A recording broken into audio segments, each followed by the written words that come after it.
Hello, everybody, and welcome to the next episode in our series, episode 7 of Keelloo Talk, hosted by yours truly, Keelloo, as usual. So, today we're going to be talking about these three topics: travel, the rhythm games that I played that are Osu, and another store called Mandarake. So, without further ado, let's get started. So, travel. Travel is a weird one for me, as I usually say, but I like going to different places. I like travel in general, but the process to get to those places is just a pain. It's incredibly unenjoyable at times. For example, let's start with, one that I've experienced over and over again in my life.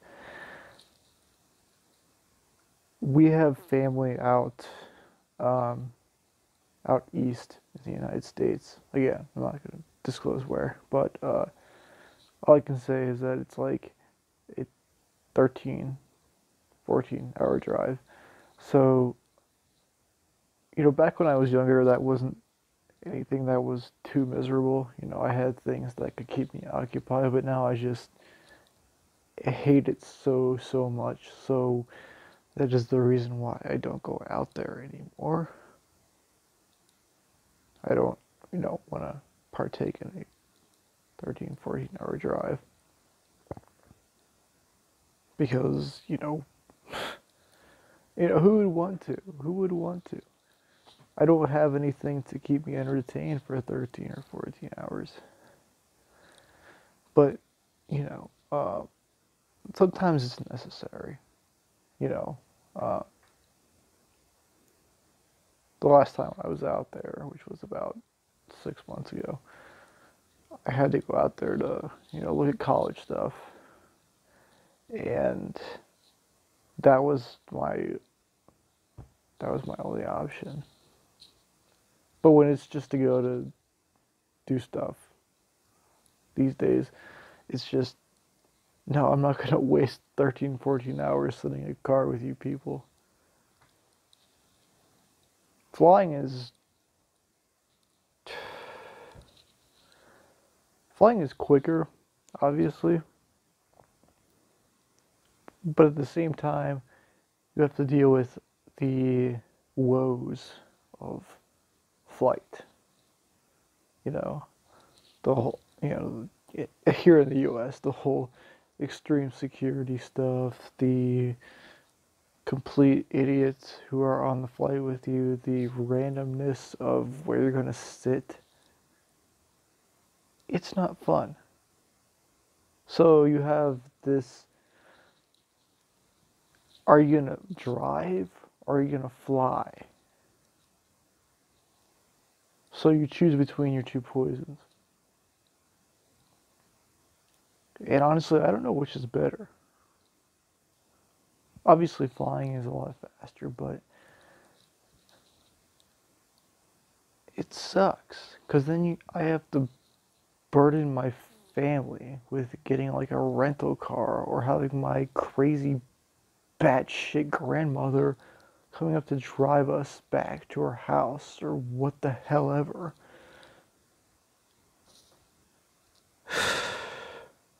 So traveling within the U.S., that's kind of where we've generally gone. The only other main experience I've had is going to Arizona and going to Florida. Arizona is hot as hell, obviously, and Florida is kind of just, a tourist trap. So most of my travel experience has been either driving a complete long ass distance or driving or flying, to these places that I don't really want to go to, but it's quote unquote vacation. So I'm not really sure what to think about US travel. I don't really think there's too many terribly interesting big locations in the US. That's just my opinion, though. I mean, I'm probably wrong. But, yeah. Meanwhile, we have traveling to Japan. Which, oh my fucking god. That flight is horribly miserable. There's nothing worse. You know, because I go out of Chicago, for example, and it takes fucking 15 hours to get there. Slightly less on the way back, but 15 hours on a fucking plane with a bunch of people who, there's some good people, there's a lot of good people, but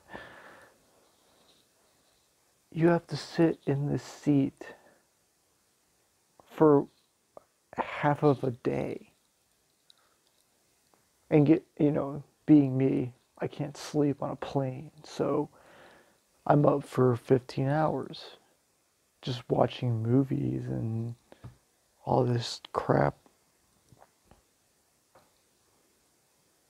But again, you have to look at the positive side of things. Sure, the flight may suck complete ass, but the end result is what you have to think about. Like, yeah, going from Chicago to Japan to Narita or whatever is terrible. It's absolutely awful. The process is completely terrible. It takes forever. But when you get there, that is what you want to think about. But that's hard to do, you know, when the process is that long. So I don't really like travel. I really, really don't like it. I think it is just such a pain in the ass.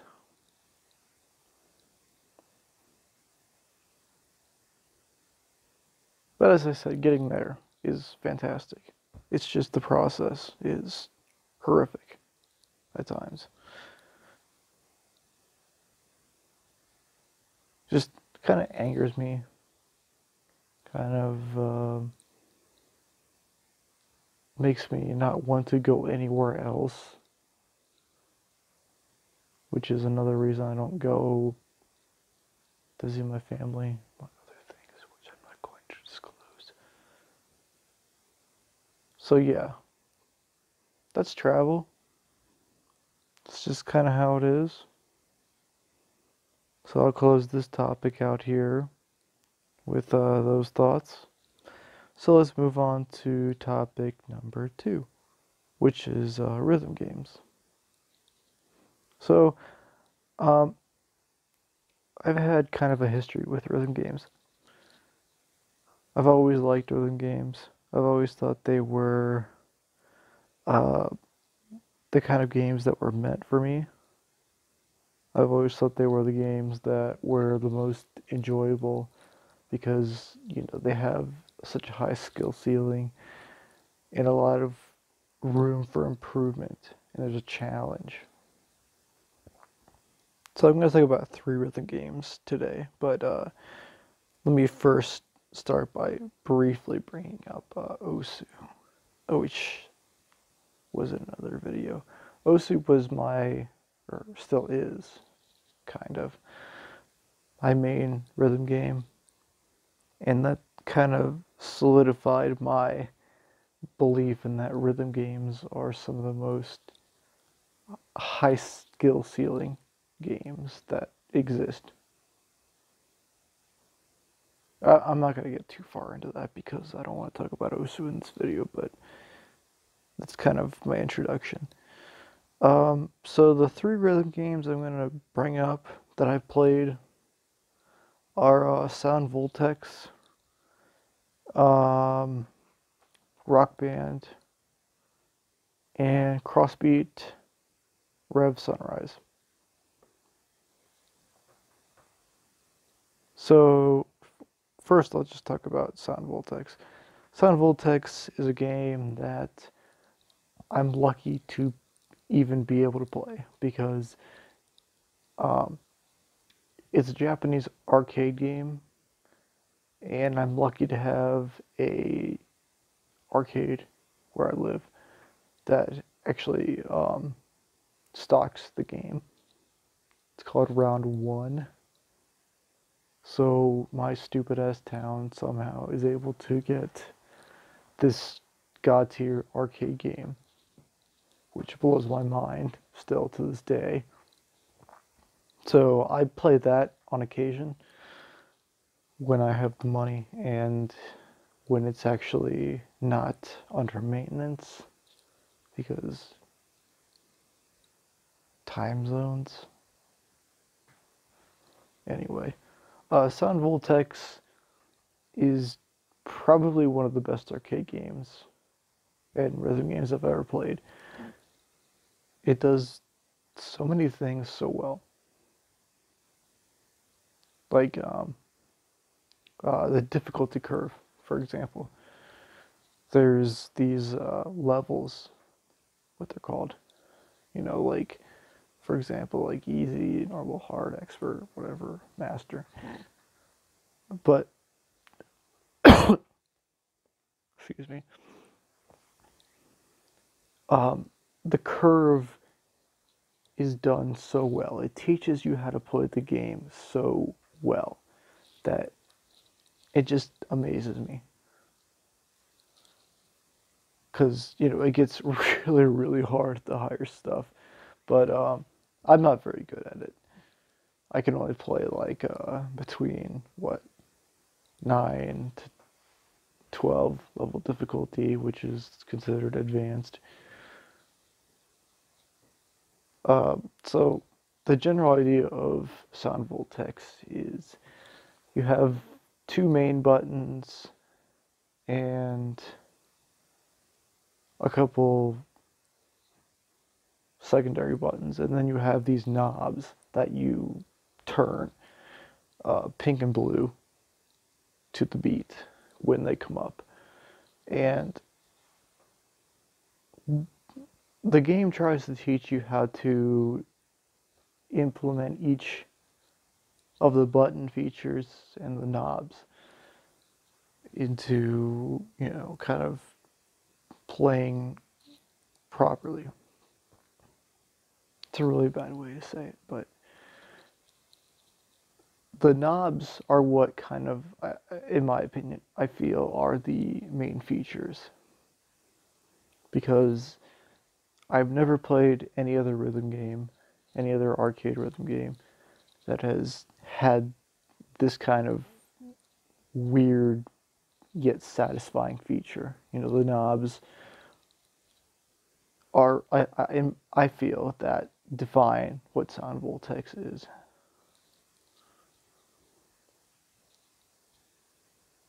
So I should probably move on to the next one, but hopefully that gives you kind of an idea of what Sound Voltex is. It's a fantastic game. It's wonderful. The sound selection is just amazing. Absolutely incredible. I've seen so many songs from Osu on it. But anyway, let's move on to the next one, which I'm going to talk about is Crossbeat Rev Sunrise. Another game that is an arcade game. It was initially a mobile game, but it was then converted into a arcade machine game. And in this game, again, it's touch based. So you have all these different notes that you touch to the beat. It's kind of really the main draw of it.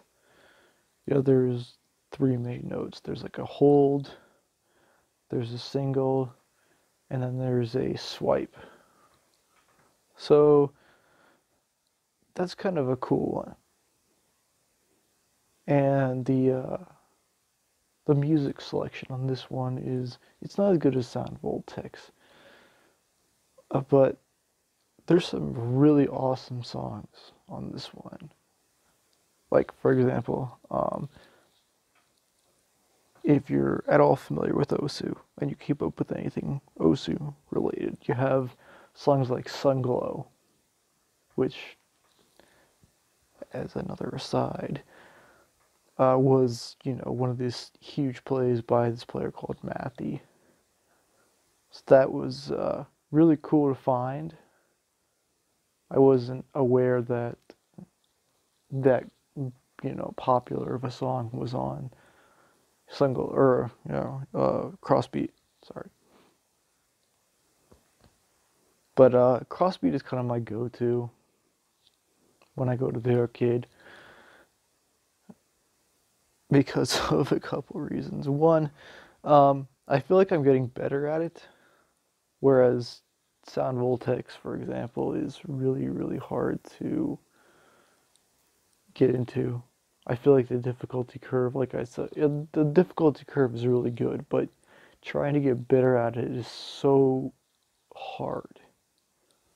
Whereas with Crossbeat, I feel like you can get into it and actually improve at a decent rate if you know how to, one, read visual or read rhythm games at all. Read rhythm games at all. And I don't even know. But it's just so much easier to get into, I felt. And for me, that's a big selling point because I don't like rhythm games that are nearly impossible to improve in or nearly impossible to just kind of get into. Because I feel like that puts people off. Like, oh, this is so intimidating. How do I do this? Okay. All right, so let's get into our last rhythm game, which is one that is quite different from the last two, Rock Band. So some backstory. The first rhythm game that I really got into was Guitar Hero. Way back when Guitar Hero was big. It's shit now, but that was my first exposure. And, over the years I slowly got into Rock Band. That was my go-to rhythm game for a very, very long time. And as I talked about a couple videos ago, I was really into classic rock and all that related stuff. So Rock Band really appealed to me for a very, very long time. And I was pretty good at it. I have probably still a number of number one scores on a couple stuff. But I just, I ended up losing interest in the music, and I don't have any other instrument other than the guitar anymore, so I can only play two stuff, guitar and bass. Because singing is boring on Rock Band, for example. It's like easily the most boring aspect of any rhythm game I've ever played. I played drums for a quick while. It was somewhat decent at it, but I sold those off for money, and I don't really regret it or anything because, it wasn't going anywhere. And like I said, once you hit a wall on any game or rhythm game, it just kind of doesn't go anywhere. So Rock Band, yeah, like I said, was my main game for a really, really long time. I'm talking, God, how long was it? I was playing since the original Rock Band 2 era. And then once Rock Band 3 came out, I got back into it. And once Rock Band 4 came out, came out, I got back into it then. And now I'm just kind of burnt out, I guess, for quite a number of reasons. But yeah, I don't really have much else to say about Rock Band other than, to sum up, I was pretty decent at it. I've been around for a while on it. Blah, blah, blah. Alright, so let's get into our last topic, which is Mandarake, an online store where you can find secondhand anime merchandise. Mandarake has been one of my loves for a very long time. Mandarake doesn't do anything wrong. I've never had any issues with it. It does a lot of things right. There's an English equivalent. There's, pretty quick shipping options. There's an extremely large amount of merchandise. And they do a really good job at, letting you know what's in stock and what's not. Like, they tell you if something is possibly not in stock or not, even if it's not, listed. I especially like the English option because a lot of these secondhand shops don't have an English equivalent. I mentioned Surugia in a previous episode and stuff like Yahoo Auctions Japan and just anything that isn't in the West and how they don't have this English site, which is really frustrating because having an English site or just some kind of English equivalent is so helpful because for those people who don't, cause they can't really read Japanese, that's rough. And for those people who don't understand how to get something shipped to the West without a middleman, that's really helpful. Now, the translations on Mandarake aren't the best in the world. I'm not gonna, sugarcoat that at all. They're kind of iffy, but I still appreciate the fact that the site, the company, acknowledges the Western market. Because there's plenty of people over here that want to buy from sites like this. Sites like Mandarake, or, sorry, Surugia, or Yahoo Auctions Japan. So they realize that they have a market over here, and there is. So I really appreciate that fact a lot. The main issue I personally have had with Mandarake is that I found their shipping times to be really, really inconsistent. Like, I haven't really talked much about Japan's shipping options from their stores, but let's illustrate too. SAL, which is surface airmail, is the slowest option that you can pick and the cheapest, of course. Now, on sites like, which I haven't talked about, AmiAmi, which I have generally very good luck with in terms of time, I've had things that I picked on SAL with Mandarake that have taken me, almost 2 months to receive.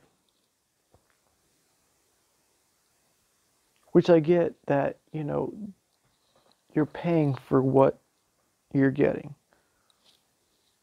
You're paying for the slowest service possible, but I don't understand the contrast between AmiAmi and Mandarake, for example. And I've done a lot of SAL, trust me. Meanwhile, you have this service called EMS, which is on the same par as AmiAmi. We're going to compare these two sites. And that really confuses me, because I don't get why these two services, which one is obviously fast and one is obviously slow, are so different in the speed in which you get them. And I've had a lot of experience with this, trust me. So Mandarake is that's the main criticism I have with Mandarake. And I don't think it's them. I just think it's the way they do shipping and whatever Japan Post's policies are. I don't know. But that's my main criticism with Mandarake, is their shipping weirdness, I guess.